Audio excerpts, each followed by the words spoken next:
To check your transaction history on Cash App, follow these simple steps. This guide will help you navigate the app and find the information you need. Step 1. Open Cash App. Launch the Cash App on your mobile device. Ensure you are logged into your account to access your transaction history. Step 2. Navigate to the Activity tab.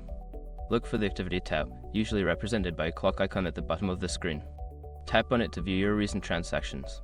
Step 3. Review your transactions. Once in the Activity section, you will see a list of all your transactions. Scroll through to find specific transactions, including payments sent and received. Step 4. Filter transactions if needed. If you want to narrow down your search, use any available filters or search options to find transactions by date or type. This can help you locate specific entries more quickly. Step 5. Access transaction details. Tap on any transaction to view more details. This will provide you with information such as the date, amount, and any notes associated with the transaction. Now you can easily check your transaction history on Cash App. If you have any further questions, feel free to explore the app or consult the help section for more assistance.